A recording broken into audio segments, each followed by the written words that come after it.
Héritier de l'opposition historique, Félix Tshisekedi a été proclamé vainqueur de l'élection présidentielle en République démocratique du Congo. Mais sa victoire a immédiatement été contestée par une autre partie de l'opposition et mise en doute par la France. Au terme d'une très longue attente, la Commission électorale nationale indépendante a déclaré Tshisekedi vainqueur avec plus de 38% des voix devant l'autre tête de l'opposition divisée, Martin Fayulu. Mais celui-ci a aussitôt rejeté le résultat et dénoncé un coup d'État électoral.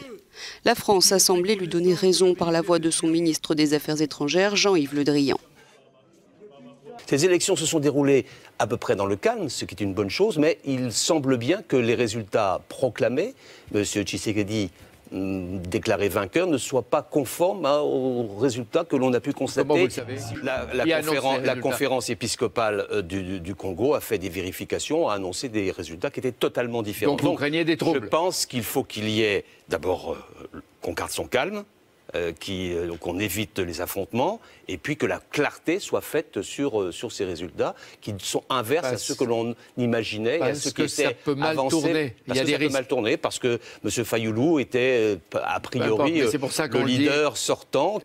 Autant de coups de tonnerre dans le plus grand pays francophone d'Afrique qui vit un moment historique avec cette première pour un parti d'opposition. Ces derniers jours, l'opposition, les observateurs de l'Église catholique avaient appelé la commission électorale à ne pas trahir la vérité des urnes, sans être plus explicite.